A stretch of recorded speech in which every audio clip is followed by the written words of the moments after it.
ಸ್ವಾಮಿ ನಂಬಿದವರನ್ನ ಮುಗಿಸುವಂತಹದ್ದು, ಸಂದರ್ಭಕ್ಕೊಂದು ಬಣ್ಣ ಬದಲಾಯಿಸುವ ಈ ನವೀನ ಸಾಂದರ್ಭಿಕ ಶಿಶುವಿನ ಪಿತೂರಿಯೇ ಪಿತ್ರಾರ್ಜಿತ ಆಸ್ತಿ ಹೇಳೋಕೆ ಇಚ್ಛೆ ಪಡ್ತೇನೆ. ಪ್ರಜಾತಂತ್ರ ವ್ಯವಸ್ಥೆನಲ್ಲಿ ವಿರೋಧ ಪಕ್ಷದಲ್ಲಿ ಕುಂತ್ಕೊಂಡು ನಾನೇನ್ ಮಾತಾಡಬೇಕು ಅನ್ನೋದನ್ನ ದೇವೇಗೌಡರಿಂದ ಪಾಠ ಕಲಿಯುವಂತ ಅಗತ್ಯ ಇಲ್ಲ. ನಾಡಿನ 6.5 ಕೋಟಿ ಜನ ಎಲ್ಲವನ್ನ ನೋಡಿದ್ದಾರೆ. ವಾಸ್ತವಿಕ ಸತ್ಯಾಂಶವನ್ನ ಜನರಿಗೆ ತಿಳಿಸುವಂತ ಪ್ರಯತ್ನ ಮಾಡಿದ್ದೇನೆ. ಅವರು ಮಾಡಿದಂತ ಎಲ್ಲ ಹಗರಣಗಳನ್ನ, ಕೆಲವು ಅಂಶಗಳನ್ನ ಬಯಲು ಮಾಡಿದ್ದೇನೆ. ಬರುವಂತ ದಿವಸಗಳಲ್ಲಿ ಇನ್ನು ಅನೇಕ ಏನು ನಾವು ಸತ್ಯ ಹರಿಶ್ಚಂದ್ರ ನಮ್ಮ ಮನೆ ಹುಟ್ಟಿದ್ರು ಅನ್ನೋ ರೀತಿ ಮಾತನಾಡ್ತಾರಲ್ಲ ಅಪ್ಪ ಮಕ್ಕಳು, ಅದಕ್ಕೆ ಏನೇನ್ ಮಾಹಿತಿಗಳನ್ನ ಇನ್ನೂ ಹೆಚ್ಚು ಕೊಡ್ಬೇಕಾಗಿದೆಯೋ ಹಂತವಾಗಿ ಕೊಡ್ತೇನೆ. ನಿಮ್ಮನ್ನ ಮುಖ್ಯಮಂತ್ರಿ ಮಾಡ್ತೀವಿ, 2,500 ಕೋಟಿ ರೂಪಾಯಿ ಸಜ್ಜೆ ಮಾಡಿಡ್ರಂತ. ನಾಡ್ಡಾರ ಮನೆ ಕರ್ಕೊಂಡು ಹೋಗ್ತೀವಿ, ಅಮಿತ್ ಶಾ ಮನೆ ಹಿಂಗೆಲ್ಲ ನಡೀತಾವು. ಅದಕ್ಕೆ ಭ್ರಷ್ಟಾಚಾರ ಬರೀ ಅವರೇ ಮಾಡ್ಯಾರ್ತದ ಹೇಳುವಲ್ಲ. ವಿಜೇಂದ್ರ ಏನೇನೋ ಕರೋನಾದಾಗ ಎಟ್ಟು ಮಾಡ್ಯಾರ ಅದನ್ನು ತೆಗಿಲಿ ಹೊರಗೆ. ಭ್ರಷ್ಟಾಚಾರ ಮಾಡಿದವರೇ ಭ್ರಷ್ಟಾಚಾರ ವಿರುದ್ಧ ಹೋರಾಟ ಮಾಡಿದ್ರೆ ಅದಕ್ಕೇನು ಮಹತ್ವ ಇಲ್ಲ. ಮತ್ತ ಯಡಿಯೂರಪ್ಪನವ್ರಿಗೆ ಇಳಿಸ್ಲಕ್ಕ ಕಾರಣ ಯಾರು? ವಿಜೇಂದ್ರ. ಎದಕ್ಕೆ ಬಂದ್ರೆ ಭ್ರಷ್ಟಾಚಾರ ಮಾಡಿದ್ರು. ವಿಜೇಂದ್ರ ಎಲ್ಲ ಹಸ್ತಕ್ಷೇಪ ಮಾಡ್ಯಾನ. ಕರೋನಾದಾಗ ಎಷ್ಟು ಅವ್ಯವಹಾರ ಆಗಿದೆ ವರದಿ ಇದೆ. HK ಪಾಟೀಲ್ರು, ರಾಮಲಿಂಗಾರೆಡ್ಡಿಯವರು ವರದಿ ಕೊಟ್ಟಾರೆ. ಎಷ್ಟು ಬಡವರ ರೊಕ್ಕ ತಿಂದಾರ, ಮಾಸ್ಕ್ದಾಗ ಎಷ್ಟು ತಿಂದಾರೆ ಎಲ್ಲನೂ ತನಿಖೆ ಹಾಕಿ. ಭ್ರಷ್ಟಾಚಾರ ವಿರುದ್ಧ ಹೋರಾಟ ಮಾಡ್ಲಕತ್ತಾರಲ್ಲ, ಎಲ್ಲ ಭ್ರಷ್ಟಾಚಾರ ವಿರುದ್ಧನೂ ತನಿಖೆ ಆಗ್ಬೇಕು. ಅದು ಯಾವುದೇ ಹೇಳ್ತಾರೆ ಇದರಲ್ಲಿ ನಾವು ವಾಲ್ಮೀಕಿದು ತೆಗೆದುಕೊಳ್ಳಿ, ಅವ್ರು ಏನು ಹೇಳ್ತಾರೆ, ನಿಮ್ಮದು ಬೋವಿ ಇದರಲ್ಲಿ ಹಗರಣ ಆಗಿದೆ, ತಾಂಡಾ ಅಭಿವೃದ್ಧಿ ನಿಗಮದಾಗ ಹಗರಣ ಆಗಿದೆ, ತೆಗೀರಪ್ಪ. ಹಂಗಾದ್ರೆ ಎಲ್ಲರದು ತುಡುಗರದು ಎಲ್ಲರದು ಹೊರಗೆ ಬರಲಿ. ನಾ ಹೈಕಮಾಂಡಕ್ಕೂ ಹೇಳ್ತೇನೆ, ಇಂಥ ಭ್ರಷ್ಟ ಕುಟುಂಬವನ್ನು BJP ಅಧ್ಯಕ್ಷರಾಗಿ ಮುಂದುವರಿಸಬೇಕಾ? ಹಾಗಾದ್ರೆ ನರೇಂದ್ರ ಮೋದಿ ಅವರು ಇವತ್ತೇನು ದೇಶದ ಜನರಿಗೆ ಏನು ಹೇಳ್ತಾರೆ, ವಂಶವಾದ ಭ್ರಷ್ಟಾಚಾರ ನಾವು ಒಪ್ಪುವುದಿಲ್ಲ ಅಂತ ಹೇಳ್ತಾರೆ. ಅದಕ್ಕೆ ಭ್ರಷ್ಟಾಚಾರನೇ ಯಾರು ವಿಜೇಂದ್ರ ಅದಾನೆ. ವಿಜೇಂದ್ರ ಭ್ರಷ್ಟಾಚಾರ ಹೊರಗೆ ಹಾಕಲಿ. 45 ರೂಪಾಯಿದ ಮಾಸ್ಕ್ ಯಡಿಯೂರಪ್ಪನವ್ರ, ನೀವು 45 ರೂಪಾಯಿ ಮಾಸ್ಕ ಕರೋನಾದಾಗ ಎಷ್ಟು ರೂಪಾಯಿ ಖರ್ಚು ಹಾಕಿರಿ ಸರ್ಕಾರನಾಗ ನನಗೆ ಗೊತ್ತಿಲ್ಲ. 485 ರೂಪಾಯಿ ಹಾಕಿರಿ ಒಂದು ಮಾಸ್ಕಿಗೆ. ಉದ್ಧಾರ ಮಾಡಿದ್ರಿ ನೀವು ಬಡ್ರು. ಇದು ಕರೋನಾದಾಗ 10,000 ಬೆಡ್ ಮಾಡಿನ ಅಂತ ಹೇಳಿದ್ರಿ ಬೆಂಗಳೂರು ಬಲ್ಲಿ. ಖರೀದಿ ಮಾಡಿದ್ರೆ 2 ಬೆಡ್ ಬರ್ತಿದ್ದು. ಅರ್ಥ ಆಯ್ತಿಲ್ಲ ನೀವು? ಒಂದು ಬೆಡ್ಡಿಗೆ 20,000 ರೂಪಾಯಿ ಬಾಡಿಗೆ. ಒಂದು ಪರ್ ಡೇ ಎಷ್ಟು? ಹಾಂ, 20,000ನಾಗ ಒಂದು ಕಾಟ, ಒಂದು ಇದು, ಒಂದು ಸಲಾಯಿ ನೀರ್ಸೋದು ಎಲ್ಲ ಬರ್ತೈತೆ. ಎಲ್ಲ ಎಷ್ಟು 1,000 ಕೋಟಿ ರೂಪಾಯಿ ಹೊಡೆದಾರ ಅದ್ರೊಳಗೆ. 40,000 ಕೋಟಿ ರೂಪಾಯಿ ವ್ಯವಹಾರ ಐತಿ ನಮ್ಮ ಕರೋನಾ.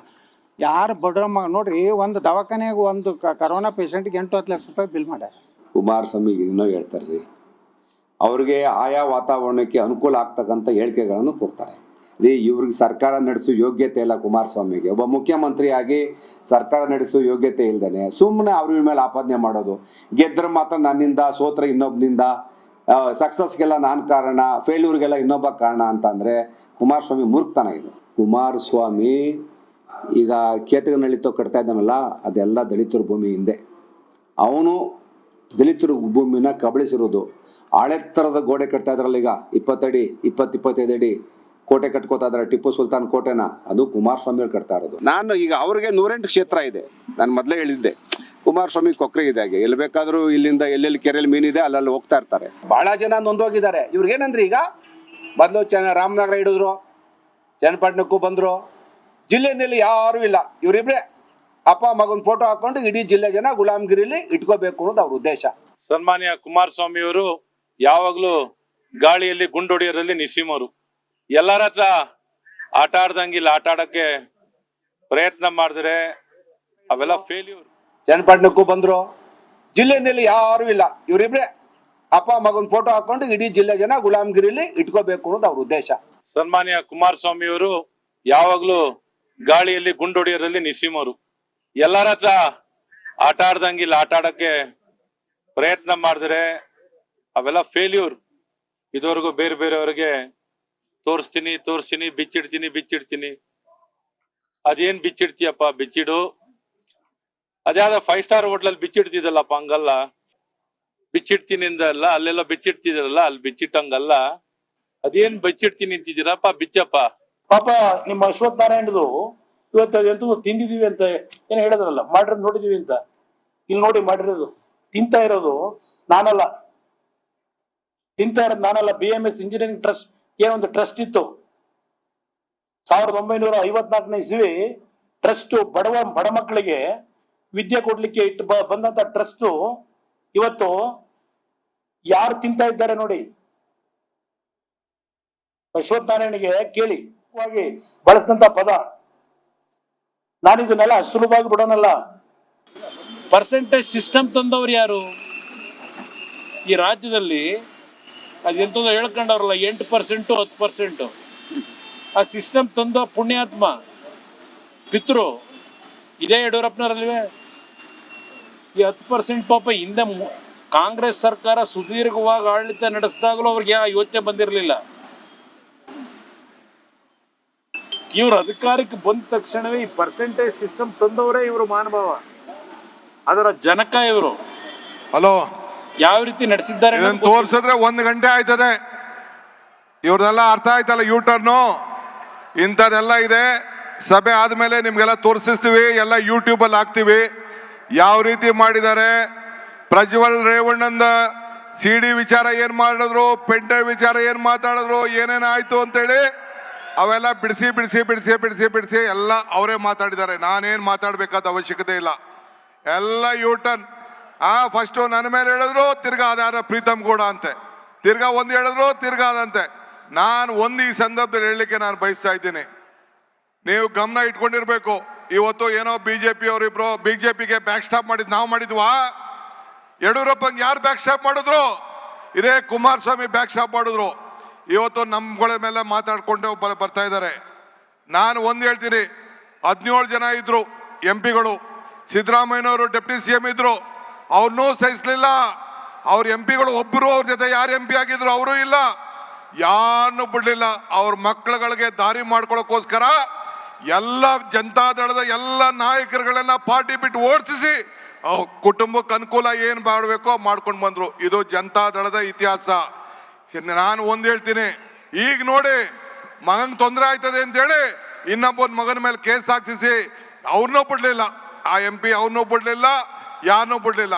ಹಂಗೆ ಸಿದ್ದರಾಮಯ್ಯನ ಬಿಡ್ತಾರೇನ್ರಿ, ನಮ್ಮನ್ನು ಬಿಡ್ತಾರೇನ್ರಿ? ಸೊ ಯಾರನ್ನೂ ಸಹಿಸೋದಿಲ್ಲ.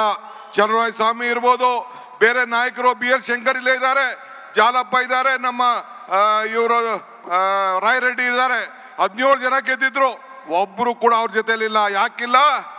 ಯಾರು ರಾಜಕಾರಣ ಮಾಡ್ತಾರೆ, ಯಾರು ಬೆಳಿತಾರೆ, ಮುಂದಕ್ಕೆ ನನ್ನ ಕುಟುಂಬಕ್ಕೆ ತೊಂದರೆ ಆಗ್ತದೆ ಅಂತೇಳಿ ಅವ್ರನ್ನ ತೆಗೆದಾಕುವಂತ ಕೆಲಸವನ್ನ ಇವತ್ತು ಮಾಡ್ಕೊಂಡು ಬಂದಿದ್ದಾರೆ.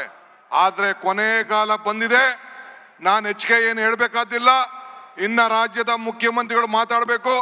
ಒಂದು ತಿಳ್ಕೊಳ್ಳಿ, 2ನೇ ಬಾರಿಗೆ ಕಾಂಗ್ರೆಸ್ ಪಕ್ಷದಿಂದ ಒಬ್ಬ ಹಿಂದುಳಿದ ವರ್ಗದ ನಾಯಕ ಈ ರಾಜ್ಯದ ಮುಖ್ಯಮಂತ್ರಿ ಆಗಿದ್ದಾನೆ. ಇಡೀ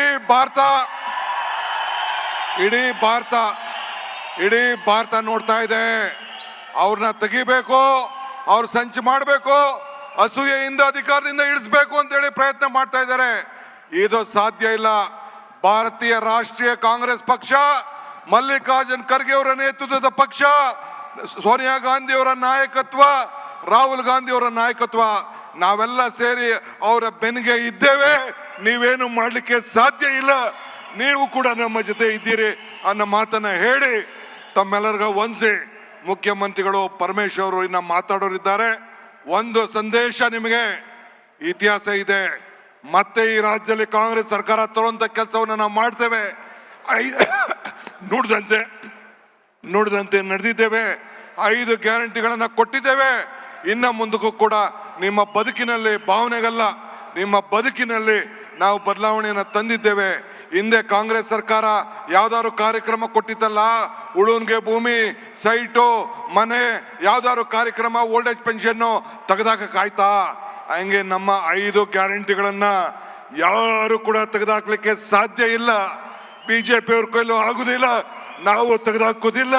ಈ ಮಾತನ್ನ ಹೇಳಿ ನಿಮ್ಮ ಜೊತೆ ಇದ್ದೇವೆ ಅನ್ನೋ ಮಾತನ್ನ ಹೇಳಿ ನನ್ನ ಮಾತನ್ನು ಮುಗಿಸ್ತೇನೆ. ಒಂದು, ಆ ತಾಯಿ ಏನು ಚಾಮುಂಡೇಶ್ವರಿ ಇದ್ದಾಳೆ, ಆ ಪಾರ್ವತಿ ದೇವಿ ಮೇಲೆ ತಾವೆಲ್ಲ ಏನು ಅನ್ಯಾಯ ಮಾಡ್ತಾ ಇದ್ದೀರಿ. ಒಬ್ಬ ಮುಖ್ಯಮಂತ್ರಿಗಳ ಹೆಂಡತಿ ಯಾವ ತರ ಮನೆಯಿಂದ ಈಚೆ ಬಂದಿದೆ ಅಂದ್ರೆ, ದೇವಸ್ಥಾನಕ್ಕೆ ಹೋದ್ರು ಕ್ಯೂ ಅಲ್ಲಿ ನಿಂತ್ಕೊಂಡು ಆ ಹೆಣ್ಮಗಳು ದರ್ಶನವನ್ನ ಮಾಡ್ಕೊಂಡು ಬಂದಂತ ಒಬ್ಬ ಹೆಣ್ಮಗಳು. ನಮ್ಮನೆ ಹೆಣ್ಮಕ್ಳಾದ್ರೂ ಕೂಡ ಇವತ್ತು ಬಂದು ನಮ್ಮನೆ ಹೆಣ್ಮಕ್ಳಾರು ಕೂಡ ಇವತ್ತು ಬಂದು ನಮ್ಮ ಜೊತೆ ಪ್ರವಾಸ ಮಾಡ್ತಾರೆ. ಮುಖ್ಯಮಂತ್ರಿ ಆದಾಗೂ ಕೂಡ ಒಂದಿನ ಬಂದು ಈಚೆ ಬರಲಿಲ್ಲ.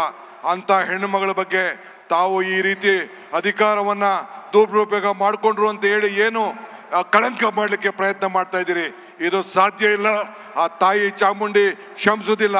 ಮುಖ್ಯಮಂತ್ರಿಗಳಿಗೆ ಕ್ಷಮಿಸ್ಬೋದು, ಧರ್ಮಪತ್ನಿಗೆ ಕ್ಷಮಿಸ್ಬೋದು, ಆ ತಾಯಿ ಚಾಮುಂಡಿ ನಿಮ್ಮನ್ನು ಯಾರು ಕೂಡ ಕ್ಷಮಿಸೋದಿಲ್ಲ ಅನ್ನೋ ಮಾತನ್ನ ಹೇಳಿ ನನ್ನ ಮಾತನ್ನು ಮುಗಿಸ್ತೇನೆ. ಜೈ ಹಿಂದ್, ಜೈ ಕರ್ನಾಟಕ.